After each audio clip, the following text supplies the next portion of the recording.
എന്റെ പ്രിയപ്പെട്ട ചുറുചുറുക്കുള്ള ചെറുപ്പക്കാർക്ക് ഞാൻ ഒരു അനുഭവം പറഞ്ഞു തരാം. ഇത്രയും ഖുർആനായത്തുകൾ ഓതുമ്പോ അതിന്റെ ഇടയിൽ ഞാൻ ഒരേ ഒരു അനുഭവം പറയുന്നു. എന്തിനെന്നറിയോ?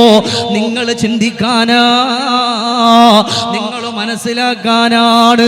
എന്റെ പ്രിയപ്പെട്ടൊരു കൂട്ടുകാരനുണ്ട്, പടച്ചവന്റെ ഖുർആൻ മുഴുവനും പഠിച്ചു മനപ്പാടമാക്കിയ ഒരു ഹാഫിളാ, ഖുർആൻ തഫ്സീർ വരെ ഓതിയവനാ. പക്ഷേ അദ്ദേഹത്തിന് 3 സഹോദരിമാരുണ്ട്. അല്ലാഹുവേ, 4 പേരാണ്, 4 സഹോദരിമാരാ. ബാപ്പ പെട്ടെന്ന് വിട പറഞ്ഞു പോയി. ഉസ്താദിന്റെ മുമ്പിൽ കരഞ്ഞു കലങ്ങുന്ന കണ്ണുകളോട് വന്നുകൊണ്ട് പറഞ്ഞു, ഉസ്താദേ, എനിക്കെന്റെ പെങ്ങന്മാർക്കും ബാപ്പയില്ലല്ലോ, അവരെ കെട്ടിക്കാൻ സമയമായല്ലോ, എന്റെ കയ്യിലൊരു നിവർത്തിയുമില്ല. അതുകൊണ്ട് ഞാൻ അന്ന് പ്രവാസ ലോകത്ത് പോകാൻ തീരുമാനിച്ചിരിക്കുകയാണ്. അതുകൊണ്ട് എനിക്ക് അവസരം തരുമോ? പ്രിയപ്പെട്ട ഗുരുനാഥൻ അവിടെ അവസരം കൊടുക്കുമ്പോ അല്ലാ, ഉമ്മയുടെ മുമ്പിലേക്ക് ഞാനും എൻ്റെ കൂട്ടുകാരനും കടന്നു പോവുകയാണ്. ചെന്നുകൊണ്ടവൻ ഉമ്മയോട് പറയുന്നു, ഉമ്മ, ടിക്കറ്റ് എടുക്കാനുള്ള കാശൊന്നും ഇല്ല ഉമ്മ, എങ്ങനെ പോകാനാ? ആ സമയമാണ് ആ ഉമ്മയുടെ കാതിലുണ്ടായിരുന്ന, കഴുത്തിലുണ്ടായിരുന്ന സ്വർണങ്ങള് ആ പൊന്നുമകന്റെ കയ്യിൽ ഊരിക്കൊടുക്കുമ്പോ നമ്മൾ 2 പേരും കൂടെ അത് കൊണ്ടുപോയിട്ട് വിൽക്കുകയാണ്. അവിടെ നിന്ന് ടിക്കറ്റ് എടുത്തു, കുറച്ച് കാശ് ഉമ്മയുടെ കയ്യിൽ കൊടുത്തു. അവിടെ നിന്ന് പ്രവാസ ലോകത്തേക്കൊന്ന് കടന്നുപോയി. അല്ലാഹുവേ, 1 കൊല്ലം കഴിഞ്ഞപ്പോ ഒരു സഹോദരിയുടെ കല്യാണം കഴിഞ്ഞു. 2-ാമത്തെ കൊല്ലം 2-ാമത്തെ, 3-ാമത്തെ കൊല്ലം 3-ാമത്തെ, ഓരോ സഹോദരിമാരുടെ കല്യാണം കഴിഞ്ഞു. അവസാനം സുബ്ഹാനല്ലാഹ്, ഇനി ഒരേ ഒരു പെങ്ങളെ ബാക്കിയുള്ളൂ. സുഫൈദ എന്ന് പറയുന്ന പൊന്നുമോളെ ബാക്കിയുള്ളൂ. ആ പൊന്നുമോളെ വിളിച്ചിട്ട് പറയാണ്, അതാ മറ്റുള്ള ഒരു സഹോദരിമാർക്കും ലഭിക്കാത്ത ഒരു സൗഭാഗ്യം, മറ്റുള്ള ഒരു സഹോദരിമാർക്കും ലഭിക്കാത്ത സൗഭാഗ്യം നിനക്ക് ലഭിക്കാൻ പോവുകയാണ്. എന്തേ കാരണമെന്നറിയുമോ? അവരുടെ കല്യാണത്തിന് എനിക്ക് വരാൻ കഴിഞ്ഞിട്ടില്ലല്ലോ, നിക്കാഹിന് വരാൻ കഴിഞ്ഞിട്ടില്ലല്ലോ. പൊന്നുമോളെ സുഫൈദ, നിന്റെ കൈ പിടിച്ചു കൊടുക്കാൻ നിന്റെ ഇക്കാക്ക വരുമെന്ന് പറയുമ്പോ സ്നേഹത്തോടെ കാത്തിരുന്ന പൊന്നുമോള് എന്നെ ഫോൺ വിളിച്ചു, ഞാൻ ഇത്ര മണിക്ക് ഞാൻ എത്തും എയർപോർട്ടില് എന്ന് പറഞ്ഞു ഫോൺ വെച്ച പ്രിയപ്പെട്ട കൂട്ടുകാരനാട്. അതേ ഫോണിലേക്ക് കുറെ കഴിഞ്ഞപ്പോ വേറെ ഒരു കോളും കൂടെ വരുന്നുണ്ട്. ആരുടെയും അറിയില്ല, ഏതായാലും അവനാകുമെന്ന് പറഞ്ഞെടുക്കുമ്പോ ആ വിളിച്ചിട്ടുള്ള ആള് പറയാ, ഇന്ന ആളെ നിങ്ങൾക്ക് പരിചയമുണ്ടോ? ഉണ്ട്. എന്നാ നിങ്ങളറിയോ, ഈ തൊട്ടടുത്ത് പ്രിയപ്പെട്ടവരെ എല്ലാ സാധന സാമഗ്രികളും വീട്ടിലേക്ക് കൊണ്ടുപോകാനുള്ള മുഴുവൻ സാധന സാമഗ്രികളും മേടിച്ചിട്ട് തന്റെ വാഹനത്തിലൂടെ യാത്ര ചെയ്യുമ്പോ, ചുട്ടുപടുത്ത് കിടക്കുന്ന റോഡിലൂടെ സഞ്ചരിക്കുമ്പോ വാഹനത്തിന്റെ ടയർ പൊട്ടിയിട്ട് വാഹനം തലകീഴായി മറിഞ്ഞിട്ട് നിങ്ങളെ വിളിച്ച ചെറുപ്പക്കാരൻ വിട പറഞ്ഞിട്ട് ഹോസ്പിറ്റലിലാണ്. അല്ലാഹുവേ, കൽബ് പൊട്ടിപ്പോയി. ഈ തൊട്ടടുത്ത് കുറച്ചു നേരത്തെ മുമ്പേ വിളിച്ചിട്ട് അവിടെ ഞാൻ ഇത്ര മണിക്ക് നാളെ എയർപോർട്ടിൽ എത്തുമെന്ന് പറഞ്ഞവനാ പിന്നെ വിളിക്കുന്ന കോളിൽ വന്നത് അവന്റെ മരണ വാർത്തയാണല്ലോ. ആർക്കാണ് ചെറുപ്പക്കാരാ ചിന്തിക്കാൻ പറ്റുന്നത്? അവന്റെ മരണ വാർത്തയാണ് കടന്നു വരുന്നത്. 12-ാമത്തെ ദിവസം ചെറുപ്പക്കാരന്റെ മയ്യത്ത് കൊണ്ടുവരുന്നുണ്ട്. ഒരുപാട് ആയിരക്കണക്കാന ഉസ്താദുമാരും മുത്തഅല്ലിമീങ്ങളും ആ വീട് മുഴുവനും വളഞ്ഞു നിപ്പുണ്ട്. പുന്നാര കൂട്ടുകാരനെ കൊണ്ടുവരുമ്പോ ഒരു നോക്കൊന്ന് കാണാ, എല്ലാവരും നിൽക്കുകയാണ്. ആ സമയമാണ് ഒരു കണ്ണാടിക്കൂട്ടില് പൊന്നുമകന്റെ മയ്യത്ത് കൊണ്ടുവന്ന് വെക്കുമ്പോ തന്റെ ഉമ്മയതാ ഓടി വന്നിട്ട് പൊട്ടിക്കരഞ്ഞിട്ട് പറഞ്ഞ രംഗം ഇപ്പോഴും കൽബിലുണ്ട്. ഈ അടപ്പൊന്ന് മാറ്റുമോ? ഈ മൂടിയൊന്ന് മാറ്റുമോ? എന്റെ പൊന്നുമകന്റെ പൂമുഖത്ത് അവസാനമായി ഞാനൊരു മുത്തം കൊടുക്കട്ടെ, അവസാനമായി അവസാനമായി ഞാനൊരു മുത്തം കൊടുക്കട്ടെ, അതുകൊണ്ട് ഇതിൽ നിന്നും മൂടിയൊന്നെടുത്തു മാറ്റോ. അവര് പറഞ്ഞു, ഇല്ല ഉമ്മ, മാറ്റാനു പറ്റൂല, ദിവസങ്ങളായി ഉമ്മ, അതുകൊണ്ട് കഴിയൂല ഉമ്മ. അവസാനം എല്ലാവരും നോക്കി നിൽക്കുമ്പോ ഇളയ പെങ്ങള് സുഫൈദ വരുന്നുണ്ട്. ആ പൊന്നമോള് നല്ലതുപോലെ വന്നിട്ട് അവിടെ നിന്ന് ചിരിക്കുകയാണ്, വല്ലാതെ ചിരിക്കുന്നുണ്ട്. സമനില തെറ്റിപ്പോയിരിക്കുകയാ. പെട്ടെന്ന് ഓർമ്മയും വരുന്നുണ്ട്. അവള് നിലവിളിച്ച് കരയുന്നു, ഇക്കാക്കാ, മറ്റൊരാൾക്കും ലഭിക്കാത്ത സൗഭാഗ്യം എനിക്ക് ലഭിക്കുമെന്ന് പറഞ്ഞപ്പോ ഇത്രയും ഞാൻ പ്രതീക്ഷിച്ചിട്ടില്ല. എന്റെ ഈ കാക്ക ഒരക്ഷരം പോലും മിണ്ടാതെ ഇതുപോലെ നിങ്ങൾ കിടക്കാണോ എന്ന് പറഞ്ഞുകൊണ്ട് പൊട്ടിക്കരഞ്ഞു പോയെങ്കിൽ, ചെറുപ്പക്കാരാ, മുഴുവൻ അഭിലാഷങ്ങളും നിന്നു പോന്ന, മുഴുവൻ ആഗ്രഹങ്ങളെയും മുറിച്ചു കളയുന്ന മരണമെന്ന് പറയുന്ന പ്രതിഭാസം നിന്റെ മുമ്പിലേക്ക് വളരെ പെട്ടെന്ന് കടന്നു വരുമെന്ന് ലോകത്തിന്റെ രാജകുമാരാ മുഹമ്മദുർ റസൂലുള്ളാഹ് സല്ലല്ലാഹു അലൈഹി വസല്ലം. ഏത് സമയത്തും നമ്മളിലേക്ക് വരാം. ഞാൻ പ്രത്യേകിച്ച് എൻ്റെ ചെറുപ്പക്കാരോട് പറയാം, മോനെ, ദുനിയാവിനെ വിമർശിക്കാൻ എന്നോടും കൂടെ പറയാം. പെട്ടെന്ന് നിന്നെപ്പോലെ ആരോഗ്യ ഉള്ള കാസർഗോഡല്ലേ, നമ്മൾ കഴിഞ്ഞ കൊല്ലമാണോ അതിൻ്റെ മുമ്പത്തെ കൊല്ലമാണോ എനിക്ക് ഓർമ്മയില്ല, വലിയ വീടും വെച്ചിട്ട് പാലുകാച്ചിൻ്റെ കൊടിയിരിപ്പിൻ്റെ അന്ന് എല്ലാ ഉസ്താദുമാരും മൗലൂദിന് വന്നപ്പോൾ ചെറുപ്പക്കാരൻ്റെ മയ്യത്തല്ലേ കൊണ്ടുവച്ചത്. ചിന്തിച്ചു നോക്കിക്കേ, അഭിലാഷങ്ങളൊക്കെ മുറിയും. ഇന്ന് പോകൂല, നാളെ പോകൂല എന്ന് പറഞ്ഞിട്ടിരിക്കണ്ട. അങ്ങനെ ഇരിക്കാമായിരുന്നെങ്കിൽ ആരുണ്ടാകണം? എന്റെയും നിങ്ങളുടെയും മുത്ത് ഹബീബുനാ റസൂലുള്ളാഹി സ്വല്ലല്ലാഹു അലൈഹി വസല്ലം. ഹബീബ് പോയില്ലേ? ഇല്ലേ? ജല്ലാ ജലാലാമല്ലാ, ജയം നിന്നിൽ മാത്രമല്ലാ, ജനനം നിൻ ഖുദ്റത്തല്ലേ, ജനിച്ചാൽ മരണമില്ലേ. ഒരുപാട് അമ്പിയാക്കൾ, അതിലേറെ ഔലിയാക്കൾ, അവരെല്ലാം മൗത്തായില്ലേ. ആഴം ഖബറിലല്ലേ, മരിക്കാതിരിക്കുമെങ്കിൽ ജീവിച്ചിരിക്കാമെങ്കിൽ മുത്ത് റസൂലവിടെ, ഉത്തമ നബിയവരെ. ഇല്ല ഒരാൾക്കുമില്ല അധികം ജീവിതമില്ല, എല്ലാ ഒരുവൻ വീതി, എല്ലാവർക്കുമുള്ള വീതി. ദുനിയാവിന്റെ പുറത്ത് എല്ലാവർക്കുള്ളൊരു വിധിയാണ് മരണം. അത് നമ്മൾ അധികം ചിന്തിക്കേണ്ട, നമ്മുടെ മുൻഗാമിയിലേക്ക് നമ്മൾ നോക്കിയാൽ മതി. വാപ്പയും നമ്മളുമായി ഒരുമിച്ചൊരു സ്ഥലത്ത് പോകാൻ വേണ്ടിയിരുന്നതാണ്.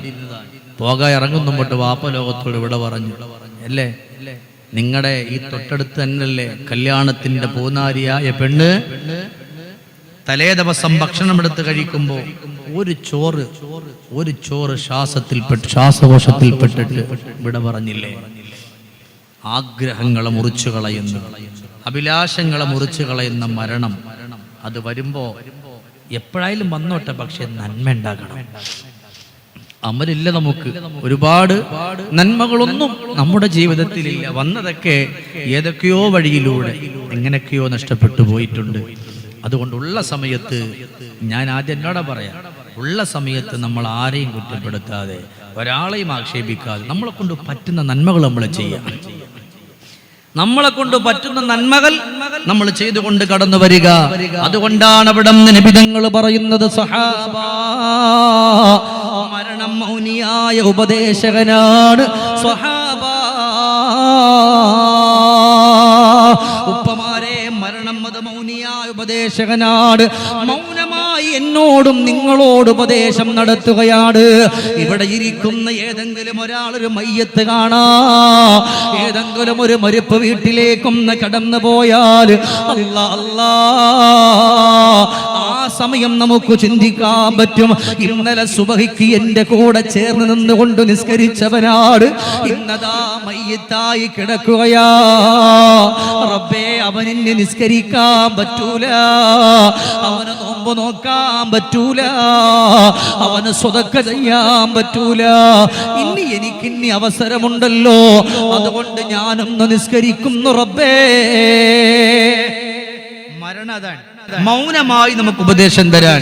ചെന്ന് കാണുമ്പോ തന്നെ ഇങ്ങനെ പോയിട്ട് മുണ്ടും മാറ്റിയിട്ട് ആ മുഖത്തുള്ള തുണി മാറ്റിയിട്ട് അല്ലാ മനുഷ്യൻ പോയല്ലോ എന്ന് പറഞ്ഞിട്ട് പോവലല്ല. ചിന്തിക്കണം, അവനിക്കിന്നി ഒന്നിനും പറ്റൂല, നിസ്കരിക്കാൻ പറ്റൂല, എല്ലാം അവസാനിച്ചു, ഒരു നന്മയുന്നി ചെയ്യാൻ പറ്റില്ല. ചിന്തിച്ചു നോയിക്ക്, നമ്മളതാ ചിന്തിക്കേണ്ടത്. റബ്ബേ, അവൻ കിടക്കാൻ ഇനി അവനൊന്നും ചെയ്യാൻ പറ്റൂല. ചിന്തിച്ചു നോയിക്ക് എൻ്റെ പ്രിയപ്പെട്ട സഹോദരങ്ങളെ, ചിന്തിച്ചു നോയിക്ക്. നാളെ റബ്ബ് തആല നമ്മുടെ മരണം നന്നാക്കി തരട്ടെ, അള്ളാഹു നമ്മുടെ ആഖിബത്ത് നന്നാക്കി തരട്ടെ. എപ്പം മരിച്ചാലും നല്ല സ്ഥലത്ത് വെച്ച് നല്ല ദിവസത്തിൽ അള്ളാഹു നമ്മളെ മരിപ്പിക്കട്ടെ. അതും നല്ല ആഗ്രഹിക്കുന്ന സ്ഥലങ്ങൾ അള്ളാഹു നമ്മളെ എത്തിപ്പിച്ചു തരട്ടെ. എൻ്റെ കൂടെ ഉംറക്ക് വന്നൊരു ഉമ്മ ഉണ്ടായിരുന്നു. അപ്പൊ മരച്ചീനി കച്ചവടം ചെയ്തിട്ട്, ഇവിടെ എന്താ പറയുന്നത്, മരച്ചീനി കച്ചവടം ചെയ്തിട്ട് ആ ഉമ്മ വന്നതാണ്. ആ ഉമ്മ വന്നിട്ട് അവസാനം മദീനത്തുനിന്ന് മടങ്ങുന്നതിന് മുമ്പിട്ട് പറഞ്ഞു, മോനെ, എനിക്ക് മക്കളുമില്ല, ആരുമില്ല, എനിക്ക് ഇവിടെ ഒരു അവസരം കിട്ടിയാൽ ഞാൻ വലിയ ഭാഗ്യവതിയാണ്. നമ്മൾ വരുന്നതിൻ്റെ ഒരു ദിവസം മുമ്പ് ആ ഉമ്മ ലോകത്തോട് വിട പറഞ്ഞു. ആ ഉമ്മ ലോകത്തോട് വിട പറഞ്ഞു. അള്ളാഹു മഗ്ഫിറത്ത് കൊടുക്കട്ടെ, അള്ളാഹു തആല മഗ്ഫിറത്ത് കൊടുക്കട്ടെ. അവസാനം ഞാൻ അവിടെ നിന്ന് ബാക്കി എല്ലാവരും ഇങ്ങോട്ടത്തേക്ക് പോന്നു. ആ ഉമ്മയുടെ മയ്യത്തിന്റെ എല്ലാ കാര്യത്തിനോടെ കൂടെ വേണമല്ലോ സഹോദരങ്ങൾ. അതാണ് ചില ആളുകൾക്ക് അള്ളാഹു നല്ല ഭാഗ്യം കൊടുക്കും, പരിശുദ്ധമായ മണ്ണിൽ കിടക്കാൻ. അതുകൊണ്ട് ഓർമ്മിച്ചോ, നമ്മൾ പോകും വാപ്പാ. എത്ര ഖബറിന്റെ അരികിലൂടെ നമ്മൾ നടന്നു, അപ്പോഴൊന്നും നമുക്കൊരു പുച്ഛമാണ്. വാപ്പ ഇതെന്റെ വാപ്പാന്റെ ഖബറ, അവനടുത്ത് കാര്യം പറഞ്ഞങ്ങ് പോവാണ് എന്നല്ലാതെ, റബ്ബേ, എൻ്റെ ഉപ്പാണ് ഈ കിടക്കണത്, എത്ര കൊല്ലായി ഇങ്ങനെ കിടക്കുന്നു, നാളെ ഞാൻ ഇതുപോലെ വന്ന് കിടക്കണ്ടേ. മണ്ണിൽ നിന്നു ജനിച്ച മനുഷ്യൻ മണ്ണിൽ തന്നെ ഉടയുന്നു, മണ്ണിലേക്ക് തന്നെ പോകേണ്ടി വരും, ഉറപ്പാണ്. അതുകൊണ്ടാണ് മരണം മൗനിയായ ഉപദേശകൻ എന്ന് പറയുന്നത്. അല്ലാഹുവിന്റെ റസൂൽ പറഞ്ഞല്ല, ആയിഷ ആത്മാവ് പോലും കരഞ്ഞു പോകുന്ന ചില സന്ദർഭങ്ങളുണ്ട് ആയിഷ. ഒന്നാമതെപ്പോഴാണ് കരയുന്ന എന്നറിയുമോ സഹോദരങ്ങളെ? ഞാനങ്ങ് വിട പറഞ്ഞു പോയാ, ഷബീർ ദാരിമി അങ്ങ് ലോകത്തോട് വിട പറഞ്ഞു പോയാൽ, ഇന്നിവിടെ നല്ലതുപോലെ ശബ്ദം തരുന്ന നമ്മുടെ മൈക്കിന്റെ ഓപ്പറേറ്റർമാരോ അല്ലെങ്കിൽ ഈ നാട്ടുകാരാരെങ്കിലും എന്റെ ജനാസയുടെ അരികത്ത് വന്നിട്ട് ഞാൻ ധരിച്ചിരിക്കുന്ന ഈ കമീസ് ഉണ്ടല്ലോ, അതങ്ങ് ഊരി മാറ്റുമ്പോ ഞാൻ അവരോട് പറയുന്നൊരു വർത്തമാനമുണ്ട്, സഹോദരാ, മെല്ലെ ഊരിയെടുക്കുമോ? എന്ത് വേദനയാ!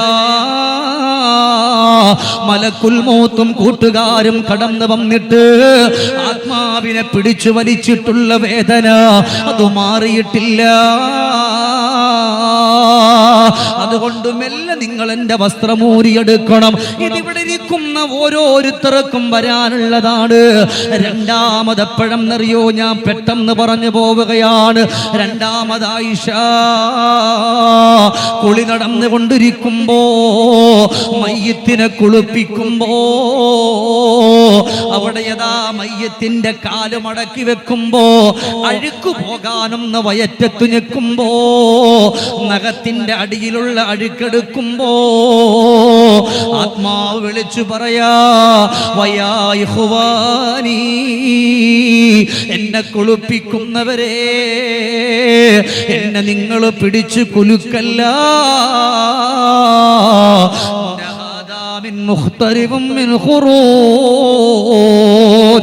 ഞരമ്പുകളും മുഴുവനും വലിച്ചു മുറുക്കിയിട്ടിരിക്കുകയാ. വല്ലാത്ത മുറിവുകളാണ് ശരീരത്തില്. ആത്മാവ് വേർപിരിഞ്ഞ വേദനയിലാ ഞാനുള്ളത്. അതുകൊണ്ട് നിങ്ങൾ എന്നെ വല്ലാതെ വേദനിപ്പിക്കല്ലേ, നിങ്ങൾ വല്ലാതെ സങ്കടപ്പെടുത്തല്ലേ എന്ന ആത്മാവ് കരഞ്ഞുകൊണ്ട് പറയുമ്പോ ആരെങ്കിലും കേൾക്കോ ചെറുപ്പക്കാരാ? ആരെങ്കിലും കേൾക്കുവോ വാപ്പമാരെ? ഇല്ലല്ലോ. അവസാനം മയ്യത്ത് കുളി കഴിഞ്ഞിട്ട് വീടിന്റെ ഏറ്റവും വലിയ ഹാളിന്റെ ഉള്ളില് എന്റെയോ നിങ്ങളുടെയോ മയ്യത്ത് കൊണ്ട് വെക്കുകയാണ്. നമ്മുടെ കൂട്ടുകാരുണ്ട്, നിന്നെ എല്ലാത്തിനും കൂടെ നടന്നിരുന്ന, നിന്നെ പള്ളിയിൽ പോകാൻ പോലും സമ്മതിക്കാതിരുന്ന, മറ്റുള്ള കാര്യങ്ങൾക്ക് വേണ്ടിയിട്ട് വളരെ ആവേശത്തോടെ നിന്നെ പിടിച്ചു കൊണ്ടുപോയിരുന്ന നിന്റെ കൂട്ടുകാരവിടെ നിൽക്കുന്ന ചെറുപ്പക്കാരാ, നിന്റെ മയ്യത്ത് കൊണ്ടുവന്ന് വലിയ ഹാളിൽ 3 കഷണം വെള്ളത്തുണി വിരിച്ചിട്ടുണ്ട്. അതിലേക്ക് നിന്നെ അങ്ങ് വെക്കുന്ന രംഗമൊന്ന് ചിന്തിച്ചു നോക്ക്. ഉപ്പമാരെ, നിങ്ങളുടെ അവസ്ഥ ഒന്ന് ചിന്തിച്ചു നോക്ക്. കൊണ്ടുവന്ന വെള്ളത്തുണിയിൽ അങ്ങ് വെച്ചിട്ട് കാലിന്റെ ഭാഗത്തും ആളുകൾ കെട്ടുകയാണ്. കാരണം അവിടെ നീ യാത്ര പോകാ ഒരുങ്ങുകയാ. വാടക വേണ്ട, വിളിക്കാണ്ടൊന്നും ആവശ്യമില്ല. വാഹനം വീടിന്റെ മുമ്പിൽ റെഡിയാ. കൊണ്ടുപോകാനുള്ള ആളുകളും റെഡിയാ. അതുകൊണ്ട് നിന്നെ ഒരുക്കുന്നുണ്ടല്ലോ. കാല് കെട്ടുന്നുണ്ട്, അരഭാഗം കെട്ടുന്നുണ്ട്. ഇനി പൊതിയാന് ബാക്കിയുള്ളത് തലഭാഗമാണ്. ഇനി പൊതിയാൻ ബാക്കിയുള്ളത് തലഭാഗമാ. തലഭാഗം പൊതിയാൻ വരുമ്പോ ആ സമയത്ത് പൊതിയുന്നവരെ വിളിച്ചിട്ട് പറയാ, വയാഇഖ്വാനീ, എന്റെ മയ്യത്ത് പൊതിയുന്ന എന്റെ കൂട്ടുകാരാ, ലാ തസുദ്ദ കഫന റഅസി ഹത്താ അറാ വജ്ഹ അഹ്ലി വഔലാദി. എന്റെ കാല് കെട്ടിയവരെ, എന്റെ അരഭാഗം പൊതിഞ്ഞവരെ, ഇനി പൊതിയാന് ബാക്കിയുള്ളത് തലഭാഗമാണ്. ഇനി പൊതിയാൻ ബാക്കിയുള്ളത് തലഭാഗമാ. ഇതവസാനത്തെ കാഴ്ചയാ. എന്റെ പ്രിയപ്പെട്ടവരൊന്ന് കണ്ടോട്ടെ, എന്റെ മക്കളൊന്ന് കണ്ടോട്ടെ എന്ന് പറഞ്ഞ ആത്മാവ് കരയുന്ന ഒരു സമയമുണ്ട് ആയിഷ. അതാരും കാണാറില്ലല്ലോ. അവസാനം അവിടെ നിന്ന് ആത്മാവ് നോക്കുകയാണ്. എല്ലാവരും കൂടി നിൽക്കുന്നുണ്ട്. പ്രിയപ്പെട്ടവരുണ്ട്, നാട്ടുകാരുണ്ട്, വീട്ടുകാരുണ്ട്, ബന്ധുമിത്രാദികളുണ്ട്. ഒരു ഭാഗത്ത് തന്റെ പ്രിയപ്പെട്ട മക്കള്, അനാഥ മക്കളായ പൊന്നുമക്കള്. ഒരു ഭാഗത്ത് വാപ്പയുടെ വേർപാടിൽ വിതുമ്പി വിതുമ്പി കരയുന്നുണ്ട്. അല്ലാഹുവേ, മറുഭാഗത്ത് പ്രിയപ്പെട്ടവള് വിധവയായിരിക്കുകയാണ്. അവളും പ്രിയപ്പെട്ടവനെ ഓർത്തുകൊണ്ട് നെടുവേർപ്പെടുകയാണ്. ഒരു ഭാഗത്ത് പ്രസവിച്ച ഉമ്മ നിന്നുകൊണ്ട് കരയുന്നുണ്ട്.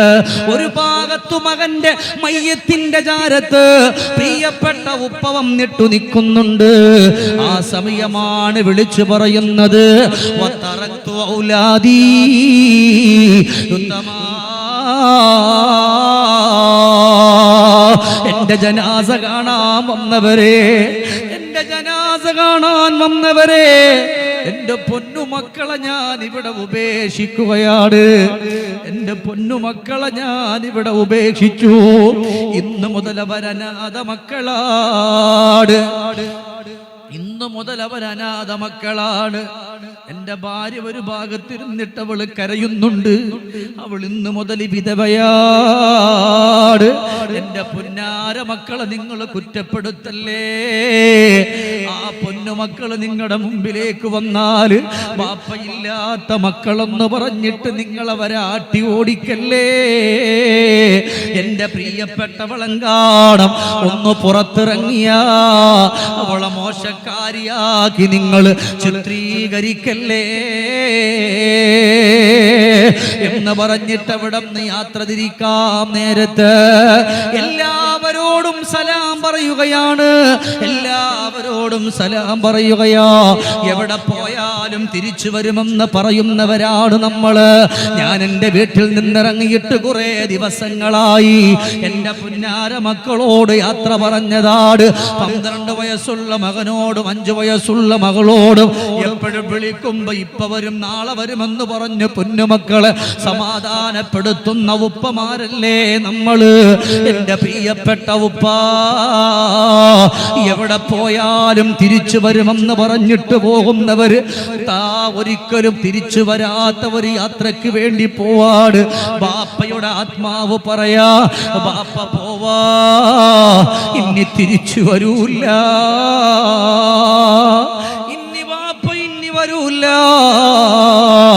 എന്ന് പറയുമ്പോഴേക്കതാ ഒരു കരച്ചിൽ കേൾക്കുകയാണ്. അതാ മയ്യത്ത് ചുമക്കുന്നവരോട് ആയിഷ ആത്മാവ് പറയുന്നൊന്നു നിൽക്കുമോ? എന്റെ വീട്ടിന്റെ ഉള്ളിൽ നിന്നാരോ കരയുന്നുണ്ട്. അതെന്റെ മക്കളാണോ? അതെന്റെ ഭാര്യയാണോ? അതെന്റെ സഹോദരങ്ങളാണോ? അവസാനമായി ഞാൻ അവരുടെ കരച്ചിലൊന്ന് കേൾക്കട്ടെ. ആര് കേൾക്കാനാണ്? ലാ ഇലാഹ ഇല്ലല്ലാഹ് എന്ന് പറഞ്ഞ് പരിശുദ്ധമാക്കപ്പെട്ട കലിമ ചൊല്ലിയിട്ട് അവിടുന്ന് മയ്യത്ത് കൊണ്ടു നടക്കുകയാണ്. ആ നടക്കുന്നവരെ വിളിച്ചിട്ടൊരു ഉപദേശമാ, വയാ ഹിബ്ബായി വയാ ഇഖ്വാനി, എന്റെ മയ്യത്തും ചുമന്നുകൊണ്ട് നടക്കുന്ന എന്റെ പ്രിയപ്പെട്ട കൂട്ടുകാരാ, ചള്ളം കയത്തുള്ള എന്റെ പൊന്നുമോനെ, ഫലാ തഗുറന്നകുമുദ് ദുനിയാ കമാ ഗറതനീ, എന്നെ ദുനിയാവെന്നെ ചതിച്ചടാ, എന്നെ ദുനിയാവെന്നെ വഞ്ചിച്ചടാ, എനിക്കിന്നെ നിസ്കരിക്കാൻ പറ്റൂല, എനിക്കിനി നോമ്പ് നോക്കാൻ പറ്റൂല, അവസരങ്ങൾ കിട്ടിയത് മുഴുവനും ഞാൻ പാഴാക്കിയല്ലോ, അതുകൊണ്ട് എന്നെ ദുനിയാവ് ചതിച്ചു.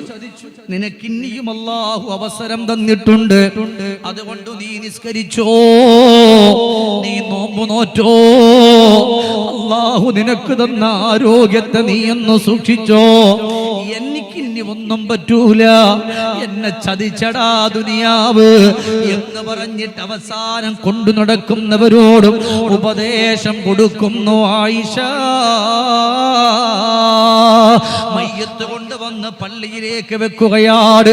നമ്മൾ ഓരോരുത്തരും ചെയ്യുന്ന പ്രവർത്തനമല്ലേ? മയ്യത്ത് കൊണ്ടുവന്ന് പള്ളിയിൽ വെച്ചിട്ട് ചില ആളുകൾ മയ്യത്ത് നിസ്കരിച്ചിട്ട് പെട്ടെന്ന് പുറത്തങ്ങിറങ്ങുമ്പോ ആത്മാവ് പറയുന്നു, എവിടെ പോവാ? നിന്നെ പോലെ ഒരുപാട് തിരക്കെനിക്കുണ്ടായിരുന്നു, നിന്നെ പോലെ ഒരുപാട് കച്ചവടം എനിക്കുണ്ടായിരുന്നു, നിന്നെ പോലെ ഒരുപാട് സാന്ത്വനത്തിന്റെ വഴികളിലൂടെ കടന്നു പോകാ എനിക്കും കഴിഞ്ഞിരുന്നു, ഇനി എനിക്ക് പറ്റൂല, ഇനി എനിക്കെന്റെ കച്ചവടമില്ല, എന്റെ പ്രിയപ്പെട്ടവരോടൊപ്പം എനിക്കൊരുമിച്ചിരിക്കാൻ പറ്റൂല, അതുകൊണ്ട് പോകല്ലേ, അവസാനം എനിക്ക് കിടക്കാനുള്ളൊരു വീടുണ്ട്, ആ വീട് കൂടൊന്ന് കണ്ടിട്ട് പൊക്കോ, അവസാനം എനിക്ക് കിടക്കാനുള്ള വീട്, ആ വീട് കൂടെ കണ്ടിട്ട് പൊക്കോ. സഹോദരാ, വീട്ടിൽ നിങ്ങൾ ചെയ്ത നന്മകളല്ലാതൊന്നുമില്ല, പരം വിധിച്ചുമ്മായിട്ട് ചുങ്കിൽ നടക്കുന്ന ശുജാഅത്ത് നമുക്കുണ്ട്, നാട്ടിലെ കഥയെന്തെന്നറിവുണ്ടോ? നാളെ കിടക്കുന്ന കബറെന്ന ഭയങ്കര വീട്ടിലെ, കബറെന്ന ഭയങ്കര വീട്ടിലെ, വീട്ടിലെ മെത്ത പിരിഞ്ഞു നമുക്ക് കാട്ടിലാറടി മണ്ണാണ്, ചെന്നു കിടക്കണ നമ്മുടെ മേലെ വരുന്നത് കല്ലാണ്, ഇലയും തണ്ണീരതും ചേർന്നൊഴുകണ ചേർത്തു മണ്ണതിനാല് അടവാക്കും വീടവീനെ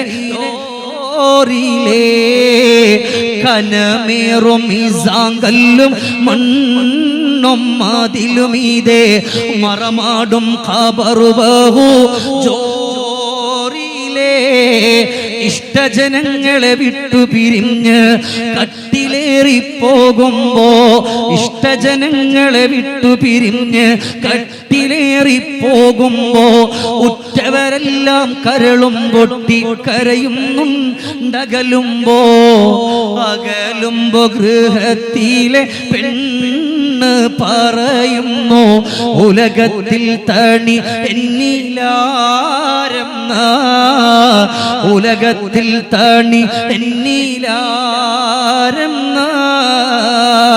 മയ്യത്ത് കൊണ്ടുപോകുന്ന സമയത്ത് പോലും ജീവന് തുല്യം സ്നേഹിച്ചിരുന്ന ഭാര്യ ഒരു ചോദ്യമാ, ഇനി എനിക്കാരാട്, ഇനി എന്നെ നോക്കാനാരാ? ഏതു ഭാര്യയാണ് എന്റെ പ്രിയപ്പെട്ടവന്റെ കബറിന്റെ അവസ്ഥ എന്താണ്? അവിടെ ഇനി ആരാ ഉള്ളത്? എന്റെ പെങ്ങളെ, നമ്മൾ ചോദിക്കാറുണ്ടല്ലോ, ഇഷ്ടജനങ്ങളെ വിട്ടു പിരിഞ്ഞ് കട്ടിലേറി പോകുമ്പോ ഉറ്റവരെല്ലാം കരളും പൊട്ടി കരയുന്നുണ്ടകലുമ്പോ അകലുമ്പോ ഗൃഹത്തിലെ പെണ്ണ് പറയുന്നു ഉലകത്തിൽ തണി എന്നിലാരം. ഏത് പെങ്ങളാ പറയുന്നത്? എന്റെ ഭർത്താവിന് ഇനി ആരാ ഉള്ളത്? എന്നെ നോക്കാൻ ആരാ ഉള്ളത്? പെങ്ങളെ, നമുക്കെല്ലാവരുമുണ്ട്, നമ്മുടെ സഹോദരങ്ങളുണ്ട്, നമ്മുടെ വേണ്ടപ്പെട്ടവരുണ്ട്, നമ്മുടെ ബന്ധുമിത്രാദികളുണ്ട്. പക്ഷേ ആ കബറിടത്തിലേക്ക് വെള്ളത്തുണി കൊണ്ട് പുതപ്പിച്ചു കൊണ്ടുപോയ നിന്റെ ഭർത്താവിന് ഇനി എന്തേ ഉള്ളത്? അതുകൊണ്ടാണ് പറയുന്നത്, നിങ്ങൾ പോകല്ലേ, ഇന്നു മുതൽ എനിക്ക് കിടക്കാനുള്ളൊരു വീട്, ആ ഒരു വീട് കൂടെ കാണാതെ പോകല്ലേ. അവസാനം എല്ലാവരും കൂടെ കൊണ്ടുവന്നിട്ട് മയ്യത്ത് കൊണ്ടുവന്നിട്ട് പള്ളിപ്പറമ്പിൽ വെച്ചു മണ്ണിട്ട് മൂടുകയാ. മിൻഹാ ഖലഖനാകും വഫീഹാ നുഈദുകും വമിൻഹാ നുഖ്രിജുകും താറതൻ ഉഖറാ എന്ന് പറഞ്ഞ് പിടിമണ്ണ് വാരിയിട്ട് എല്ലാവരും അങ്ങ് പിരിയുമായിഷ. ആ ഒരു സമയത്ത് പുന്നാര മക്കൾ അവിടെ ഉമ്മാന്റെ പുറത്ത് മണ്ണിട്ട് പിരിയുമ്പോ, ബാപ്പയുടെ പുറത്ത് മണ്ണിട്ട് പിരിയുമ്പോ ബാപ്പ വിളിക്കുന്നു, മക്കളെ നിങ്ങൾ പോവാണോ? വനഹ്നു ഫീ ഗുർബതിനാ, ഈ ഖബറിന്റെ ഉള്ളിൽ വല്ലാത്ത കൂരിട്ടാണ് മോനെ. ഉമ്മാനെ മറക്കല്ലേ, ബാപ്പയെ മറക്കല്ലേ, നിങ്ങൾ ഞങ്ങളെ ഓർക്കണേ, നിങ്ങൾ ഞങ്ങളെ ഇഷ്ടം വെച്ച് കൊണ്ടുവരണേ, ഞങ്ങൾക്ക് വേണ്ടി പൊറുക്കലിനെ ചോദിക്കണേ എന്ന് പറഞ്ഞുകൊണ്ട് പ്രിയപ്പെട്ടവര് വിളിച്ചു പറയും, ആയിഷ. അതുകൊണ്ടാ നബി തങ്ങൾ പറയുന്നത്, മരണം മൗനിയായ ഉപദേശകൻ എന്നാണ്. ഞാൻ ചുരുക്കുകയാണ് സഹോദരങ്ങളെ. അതുകൊണ്ട് ഈ പരിശുദ്ധമായ മഹനീയമായ ഈ മജ്‌ലിസിൽ ഇത്രയും നേരം നിറഞ്ഞ മനസ്സോടെ ഒരുമിച്ച് കൂടിയിരുന്ന എൻ്റെ പ്രിയപ്പെട്ട ഉപ്പമാരോട്, എൻ്റെ ഉമ്മമാരോട് പറയാ, ഒന്നാമത്തെ കാര്യം നാളത്തേക്ക് വേണ്ടി അല്ലാഹുവിലേക്ക് അടുക്കലാ. രണ്ടാമത്തെ ഖുർആൻ ഓതലാ. മൂന്നാമത്തത് ഇസ്തിഗ്ഫാർ ചൊല്ലലാ. നാലാമത്തത് മരണത്തെ പറ്റി ഓർക്കലാണ്. ഈ നാല് കാര്യങ്ങൾ ഒരു മനുഷ്യന്റെ ഹൃദയത്തിന്റെ ഉള്ളിലുണ്ടെങ്കിൽ മഹാനായ സയ്യിദ് ഇബ്നു അസ്ലം തങ്ങൾ പറയുകയാണ്, ഫഖദ് ഫാസ്, അവൻ വിജയിച്ചുവല്ലോ സ്വഹാബ. അതുകൊണ്ട് ആ ഒരു സന്തോഷത്തില്, ആ ഒരു ആനന്ദത്തില് നിങ്ങൾ കടന്നു വരണമെന്ന് മഹാനായ സയ്യിദ് ഇബ്നു അസ്ലം റളിയല്ലാഹു അൻഹു പറയുമ്പോ, എൻ്റെ ഉപ്പമാരെ, ചെറുപ്പക്കാരാ, ഇത്രയും നേരം കബറിനെ പറ്റി മരണത്തെ പറ്റിയൊക്കെ കേട്ടുപോയ എന്റെ കൂട്ടുകാരൊരു തീരുമാനമെടുക്കുക. 20 വയസ്സും 22 വയസ്സും 23 വയസ്സുമല്ലേ പ്രായമുള്ളൂ. റബ്ബേ, ഇന്ന് മുതല് ഒരു ഇബാദത്തും ഞാൻ മുടക്കില്ല. എന്റെ ബാപ്പയെ കുറ്റപ്പെടുത്തില്ല, എന്റെ ഉമ്മയെ കുറ്റപ്പെടുത്തില്ല, അവരെ ഞാൻ കളിയാക്കില്ല. ലഹരിമരം നിന്റെ പിന്നാമ്പറങ്ങളിലൂടെ കടന്നു പോകൂല. ചെറുപ്പക്കാരാ, കാലഘട്ടം മോശമായി കൊണ്ടിരിക്കുകയാണ്. നിന്റെ ബാപ്പക്കും നിന്റെ ഉമ്മക്കും വീടിന്റെ അകത്തട്ടിൽ കിടന്നുറങ്ങാൻ പേടിയാ. നബിതങ്ങൾ പറഞ്ഞല്ലോ, ലഹരി എന്ന് പറയുന്നത് എല്ലാത്തിന്റെയും മാതാവാണ്, എല്ലാത്തിന്റെയും മാതാവാണ്, ഉമ്മുൽ ഖബായിസാണ്. ആ ഒരു ലഹരി ഏതെങ്കിലും ഒരു ചെറുപ്പക്കാരന്റെ ബ്ലഡിൽ അലിഞ്ഞു ചേർന്നാ അവനിക്ക് അവന്റെ ബാപ്പയെ ബാപ്പയെന്ന് പറയാൻ പറ്റൂല, അവന്റെ ഉമ്മയാണെന്ന് പറയാൻ പറ്റൂല, അവന്റെ പ്രിയപ്പെട്ട പെങ്ങന്മാർ ഇതെന്റെ പെങ്ങളാണെന്ന് പറയാൻ പറ്റൂല. ലഹരി എല്ലാത്തിന്റെയും മാതാവാ. അതുകൊണ്ടല്ലേ കുഞ്ഞനുജന്റെ തലക്കടിക്കാൻ കഴിയാതെ ആ മുഖത്തേക്ക് നോക്കിയപ്പോ സങ്കടം വന്ന ചെറുപ്പക്കാർ ധൈര്യം കിട്ടാ കള്ളു കുടിക്കാൻ, ലഹരി ഉപയോഗിക്കാൻ കടന്നു പോയത്. അതുകൊണ്ട് ഉപേക്ഷിക്കണം ചെറുപ്പക്കാരാ. ഉമ്മയുടെ ബാപ്പയുടെ പൊരുത്തത്തോടെ ജീവിതം മുന്നോട്ട് കൊണ്ടുപോയി നാളെ പടച്ചവന്റെ മുമ്പിൽ സന്തോഷത്തോടെ കഴിയാ. അതിനു വേണ്ടി മുന്നോട്ട് വന്നോ, റബ്ബിന്റെ പൊരുത്തം നേടിക്കോ, ഉമ്മാന്റെ ബാപ്പാന്റെ പൊരുത്തം നേടിക്കോ. അള്ളാഹുവിനെ ഓർത്തുകൊണ്ട് ജീവിതം മെച്ചപ്പെടുത്താ. അള്ളാഹു നമുക്കൊക്കെ തൗഫീഖ് തരട്ടെ, അള്ളാഹു നമുക്ക് സന്തോഷം തരട്ടെ, അള്ളാഹു അർഹമായ പ്രതിഫലം തരട്ടെ. അള്ളാഹു നമുക്ക് അർഹമായ പ്രതിഫലം തരട്ടെ.